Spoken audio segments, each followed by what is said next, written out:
kita double standar. Giliran kita yang kena, oh saya lagi disayang sama Allah Ta'ala. Memang insan, ini ucapan begini musibah. Pemikiran macam begini musibah. Begitu juga ketika bilang kepada lihat orang lain yang lagi kena musibah, terus dia bilang, oh itu orang kena musibah, memang pantas dia kena musibah. Ini omongan begini, musibah.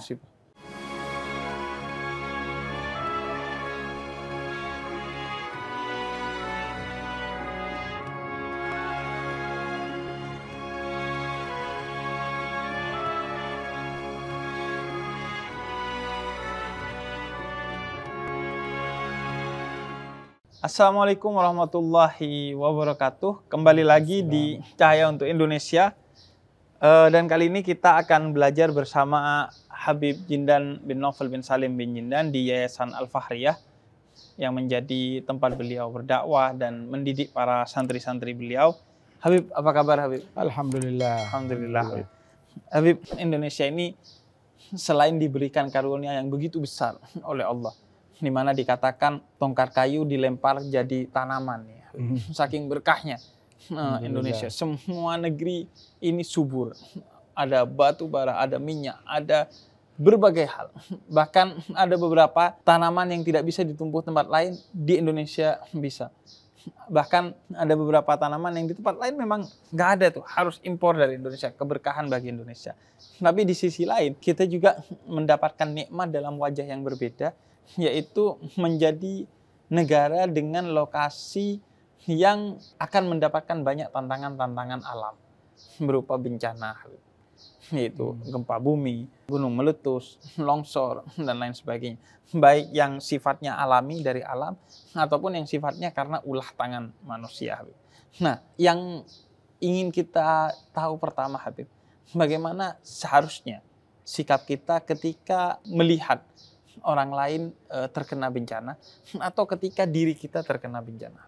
Alhamdulillah, wassalatu wassalamu ala sayyidina Rasulillah, Sayyidina Muhammad bin Abdullah, wa ala alihi wa sahbihi wa mawalah. Kita bersyukur kepada Allah Ta'ala, syukur yang gak ada habisnya. Atas nikmat yang gak ada habisnya. Sebanyak apapun syukur kita, nikmat Allah selalu lebih banyak kepada kita sekalian. Jahattu ni'mat Rabbi unggultu ani mugillu. Kalau kita bilang nikmat Allah masih kurang kepada kita, berarti kita kufur nikmat. Nikmat Allah Ta'ala sangat berlebih, lebih dari apa yang pantas dari yang pantas kita terima. Sangat berlebih nikmat Allah Subhanahu wa Ta'ala. Dan memang ujian dari Allah Subhanahu wa Ta'ala mesti dunia dimanapun ya tempatnya ujian.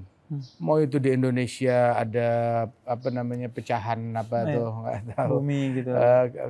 Begitu daerah rentan gempa bumi, oke, rentan gempa bumi. Tapi ada daerah lain bukan rentan gunung meletus. Ada lagi rentan nggak ada gempa, nggak ada gunung erupsi, tapi angin topan. Dan begitu antara gempa ataupun banjir atau angin topan ataupun gunung meletus ataupun tsunami ataupun badai dan lain sebagainya, atau kebakaran bahkan, atau panas yang menyengat. Panas bisa menyebabkan kematian, atau dingin, beberapa negara sampai di bawah 0 derajat, ada yang sampai -20, -30 derajat, tapi orang hidup aja di sana. Alhamdulillah, orang hidup aja di sana. Subhanallah. Akan tetapi kita harus banyak bersyukur dari Allah Subhanahu wa Ta'ala. Allah Subhanahu wa Ta'ala memberikan nikmat dan memberikan ujian. Dan ujian Allah Subhanahu wa Ta'ala bisa dalam bentuk nikmat, bisa dalam bentuk musibah dari Allah Ta'ala. Sebagaimana nikmat Allah juga bisa dalam bentuk pemberian, bisa juga dalam bentuk musibah. Nikmat. Kan orang sering bilang ujiannya Allah Ta'ala bisa jadi dalam bentuk musibah, juga bisa jadi dalam bentuk nikmat.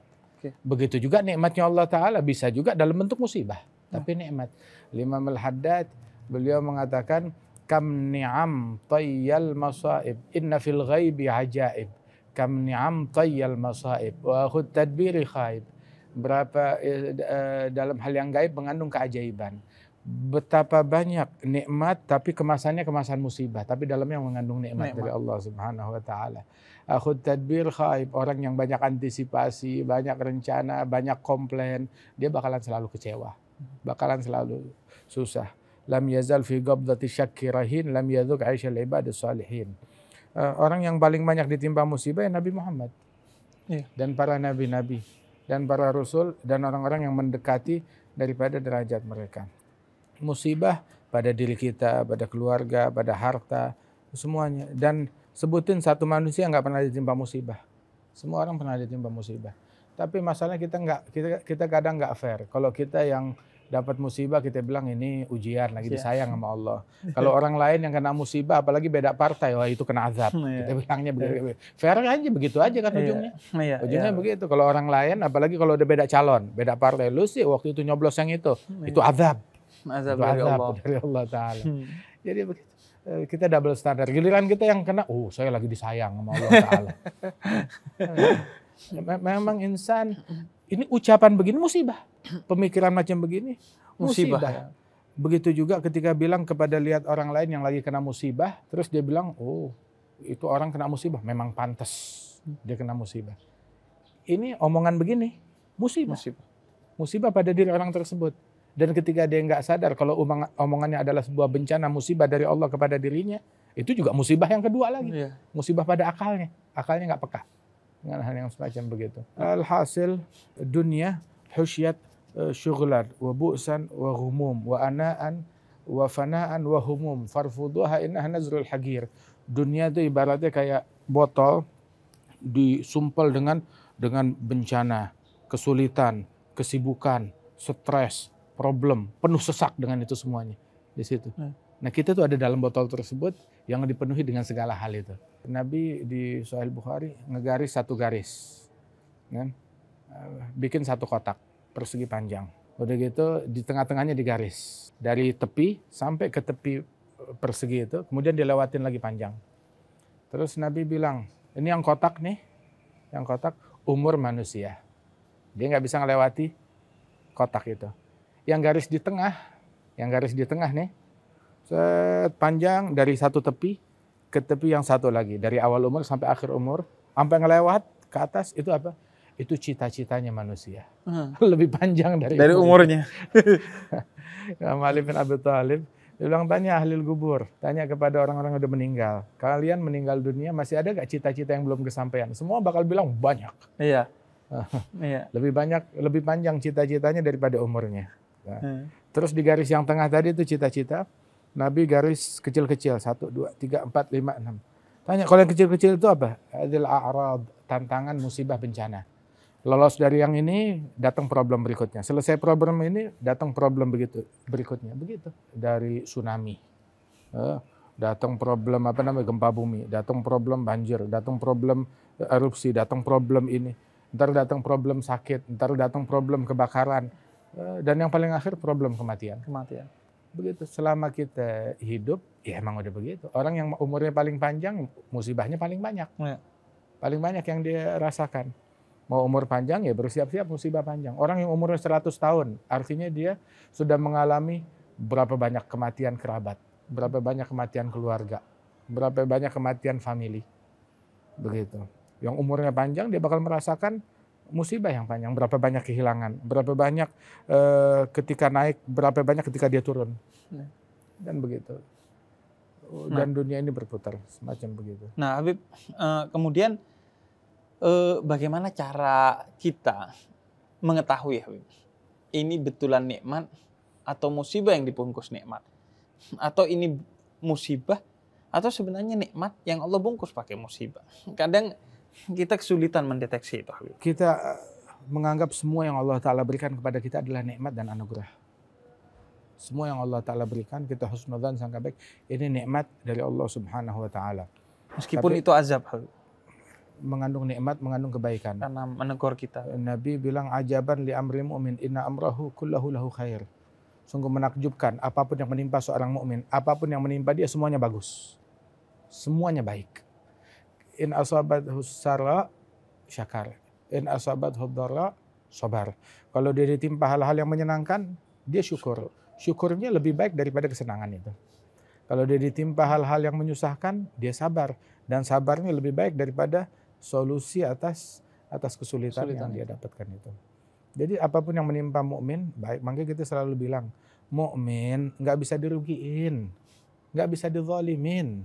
Mau orang ngeganggu apapun, selama dia orang beriman, ini dia nggak bisa dirugikan.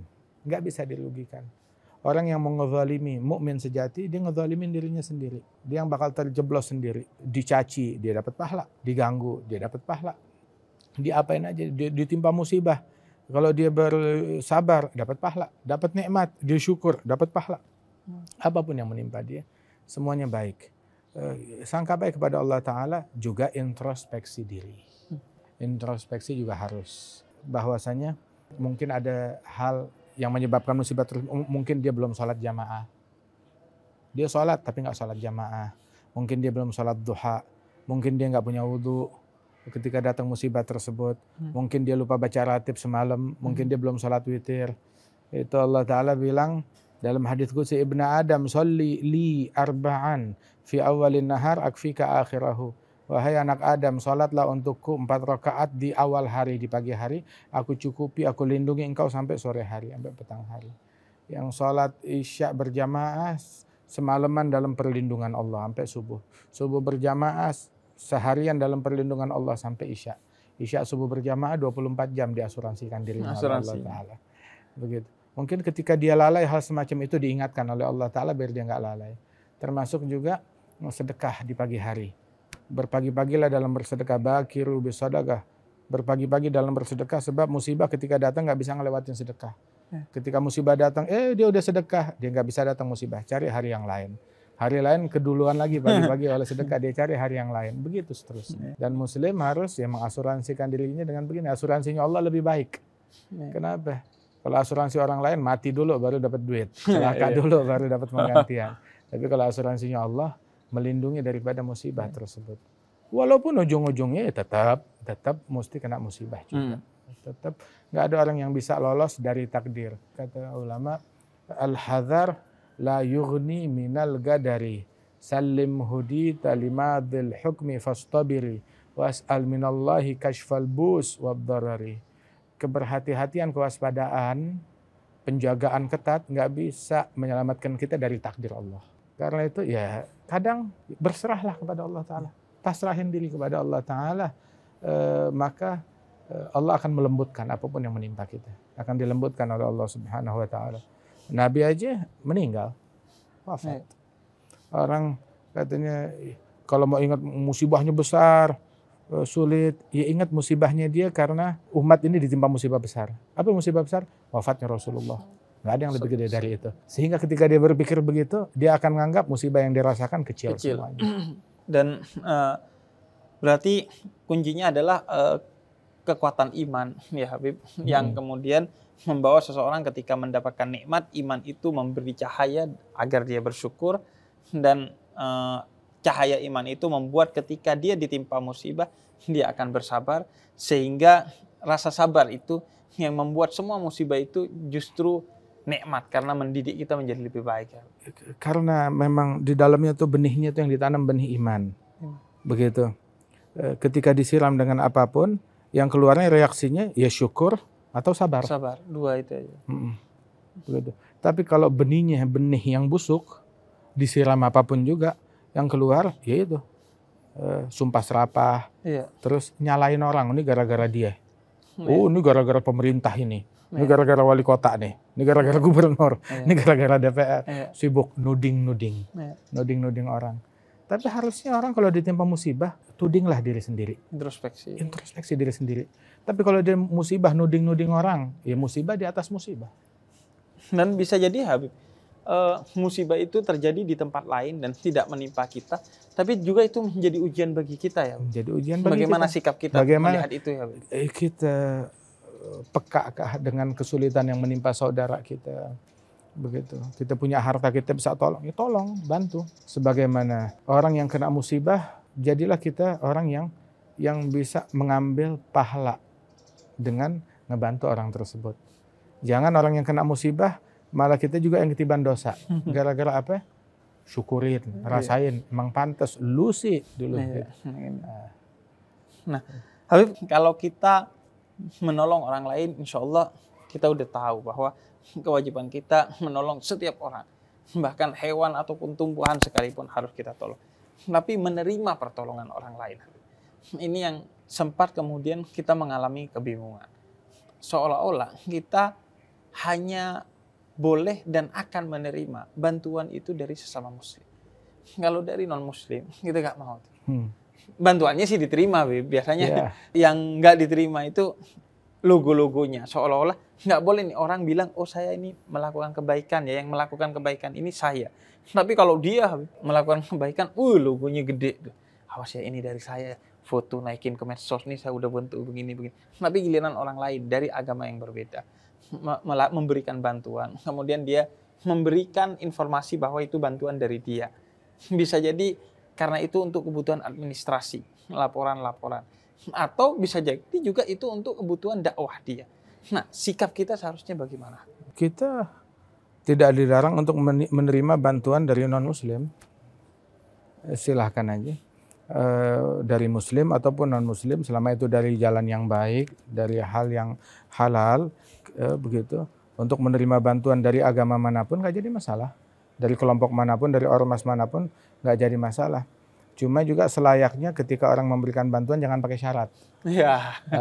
Jangan pakai syarat, mau bantu, nggak usah pakai syarat. Dan itu utamanya untuk kita. Iya, kita nggak bicara agama di sini. Iya. Kita nggak bicara tentang agama manapun. Contoh, adapun masalah administrasi silahkan, begitu. Dan hak setiap orang untuk menerima bantuan atau enggak ya terserah, silahkan. Tapi kita melarang agama lain nggak boleh bantu, kelompok lain nggak boleh bantu, cuma kita doang yang boleh bantu. Kita nggak punya hak. Sebab kompetisi dalam pahala dan kebaikan itu hak semua orang. Nabi membuka peluang buat semuanya. Khairun nas anfa'uhum linnas. Sebaik-baik manusia yang paling manfaat untuk manusia lain. Artinya manusia manapun mau jadi manusia terbaik, silahkan dengan memberikan manfaat kepada manusia lain. Dibuka kompetisi ini untuk muslim ataupun non-muslim. Dan Nabi Muhammad siap untuk beraliansi, bekerja sama dengan pihak manapun untuk nolong orang, untuk bantu orang. Nabi bilang, hadartu hilfan fil jahiliyah fi bait Abdullah bin Jad'an. Saya hadir sebuah aliansi, sebuah kesepakatan di rumahnya Abdullah bin Jad'an dulu di masa jahiliyah bersama keluarganya Nabi, paman-pamannya. Di situ namanya hilfal fudul, untuk linusratul mazlum. Kalau di Mekah nggak boleh ada orang yang dizalimi, nggak boleh saling mengganggu. Saya hadir kesepakatan itu. Ini kesepakatan baik. Kalau saya sekarang nih setelah Islam di Madinah, ada orang-orang musyrikin ngajak saya untuk melakukan kesepakatan yang sama, saya akan menerima kerjasama itu, kata Nabi. Artinya terbuka. Kalimat nggak boleh terima bantuan dari orang non-muslim. Nabi waktu hijrah penunjuk jalannya belum masuk Islam waktu itu. Iya. Waktu Nabi hijrah penunjuk jalannya belum masuk Islam. Bahkan sampai wafat menggadaikan baju perangnya kepada Yahudi. Kepada orang Yahudi. Terus di rumahnya Nabi ada seorang pemuda Yahudi yang kerja bantu-bantu di rumahnya Rasulullah Shallallahu Alaihi Wasallam. Waktu dia sakit dijenguk oleh Nabi Muhammad, akhirnya dia masuk Islam. Begitu. Tapi selama itu dia waktu bekerja di tempat Nabi, dia sebagai Yahudi di rumahnya Nabi Muhammad. Terus waktu di kisah hijrah, dan ini kisah ma'ruf, dikenal, seorang wanita Ummu Ma'bad. Waktu itu dia belum masuk Islam. Dia buka, menjamu Nabi dalam keadaan kelaparan, kesusahan bersama Sayyidina Abu Bakar. Sayyidina Abu Bakar mengetuk pintu kemahnya, dijamu, dia bilang, potong aja kambing yang mana aja. Yang saya cuma punya ini kambing. Bilang kalau potong kambing kita enggak. Tapi apa kamu punya seekor kambing betina yang udah tua, yang udah udah nggak ada yang mau. Ada, ya udah potong itu deh. Terus akhirnya bukan dipotong, malah didoain itu kambing betina oleh Nabi Muhammad, susunya penuh lagi. Ya Allah. Jadi udah nggak ada susunya sama sekali, udah mau mati, udah kambingnya udah tua, penuh lagi susunya, diperah susunya. Hingga Ummu Ma'bad menyaksikan mukjizatnya Rasulullah di situ. Subhanallah, itu kambing mestinya berapa bulan lagi mati kan? Ya. Tapi setelah disentuh oleh Rasulullah, Nabi hijrahkan, kemudian setelah hijrah 10 tahun tinggal di Mekah. Itu kambing masih belum mati. 10 tahun tinggal di Madinah, kambing itu masih hidup. Sampai zaman khilafah Abu Bakar As-Siddiq, kambingnya masih hidup. Khilafah Sayyidina Umar naik jadi khalifah, kambingnya masih hidup. Ya Allah. Sampai di akhir-akhir khilafahnya Sayyidina Umar bin Khattab, itu kambing baru mati. Jadi kalau alasannya mereka kan mau mendakwahkan agamanya kepada kita, justru sikap kita yang santun terhadap upaya mereka itu yang menjadi dakwah kita kepada mereka ya, Habib. Sehingga karena Nabi santun kepada orang-orang non-muslim itu yang membuat mereka masuk Islam. Justru kalau kita menghalang-halangi mereka dengan tidak santun, bagaimana kita bisa dakwah ke pintunya mereka? Nabi datang ke kemah-kemahnya musyrikin, mendakwahkan Islam. menunjukkan Islam, mempresentasikan tentang Islam, datang ke kemah-kemah mereka. Nah sekarang mereka datang ke kemahnya kita. Kan lebih mudah. Kan lebih mudah untuk mempresentasikan tentang Islam kepada orang-orang tersebut. Dengan bersikap terbuka terhadap tamu-tamu yang datang, hormat, santun, dan memuliakan mereka. Mukmin kalau dia jalankan nilai keimanannya, maka dia da'i ilallah, nggak harus di atas mimbar. Tapi dengan sikap dia, dengan akhlak dia, dengan penghormatan dia, dengan budi pekerti dia, itu udah akhlak yang sangat-sangat luhur sekali dan dakwah yang sangat kuat sekali buat orang-orang tersebut. Jadi justru bagaimana sikap kita itulah dakwah. Dan orang yang sudah dipenuhi dengan keimanan dan kebaikan, maka dia tidak akan tercemar oleh segala kegelapan. Iya, betul. Artinya justru dengan kalau kita mau dakwah, jadi yang lebih baik dari mereka. Menjadi yang lebih baik dari mereka. Justru, jangan kita menghalang-halangi orang mau bikin kebaikan. Dan justru kuatkan iman kita ya Habib, sebagai kekuatan dakwah kita. Habib, yang kemudian juga penting adalah 2023 ini Habib. Kita kan memasuki 2023, itu diprediksi akan banyak tantangan kepada kita. Yang pertama ada isu resesi Habib. Kemudian yang kedua juga ada isu politik yang pasti antah berantah. Orang dipenuhi kekhawatiran tentang berbagai hal. Entah itu bencana alam, bencana ekonomi, bencana politik, dan lain sebagainya. Nah, bagaimana agar kita bisa optimis dan tenang di tengah tantangan yang menanti kita ke depan. Agar kita juga tetap kokoh dengan keimanan kita, tidak khawatir berlebihan, dan agar juga kita tetap percaya diri untuk saling membantu orang lain. Karena biasanya Habib, kalau akan ada resesi nih, boro-boro mau sedekah buat ngamanin diri sendiri deh. Jangan mikirin mau bantu orang lain deh. Jadi itu efek-efek yang mungkin akan terjadi. Bagaimana meyakinkan diri kita sebagai seorang muslim dan mukmin? Justru harusnya orang dulu tuh Imam Ali bin Muhammad al-Habsyi, beliau bilang orang dulu ketika ditimpa musibah makin dermawan, makin memberi, makin berbagi, sehingga tuh musibah terangkat dengan ini semuanya, dengan kedermawanan itu. Orang sekarang kalau dia ditimpa krisis, masalah, makin pelit, makin kikir, hingga krisisnya tak kunjung berakhir, nggak kelar-kelar. Berinfak, la yang gusul mal min sadaqah, nggak bakal habis uang disedekahkan. Sahibul Maulid Al-Imam Ali bin Muhammad al-Habsyi itu ketika di negeri Hadramaut di kota Sewun dilanda paceklik krisis ekonomi, itu selama 3 bulan berturut-turut dia memberikan makan kepada seluruh penduduk kota dari kantongnya sendiri. Dia bukan pengusaha, tapi dia kasih kepada seluruh penduduk kota 3 bulan berturut-turut nafkah dari beliau sendiri. Imam Syekh Habib Bakar bin Salim tiap hari ngasih jamuan itu antara 700 sampai 1000 porsi makanan. Padahal bukan pengusaha. Iya. Wal Faqih al-Muqaddam Muhammad bin Ali Ba'alawi itu kalau dia panen korma, dia keluarkan zakatnya, kemudian dia sisihkan 1000 gentong, 1000 keranjang. 360 keranjang. 360 keranjang dia taruh di gudang. Satu keranjangnya itu antara 600 sampai 700 kilogram. Untuk dia sedekahkan setiap hari 1 keranjang, tiap hari 1 keranjang kurma. Jadi 6 kuintal, 7 kuintal, hampir 1 ton. Setiap tahun, setiap hari sedekah 1 keranjang. 1 keranjang itu. 6 kuintal atau 7 kuintal per harinya. Beliau. Imam Ali Zainal Abidin.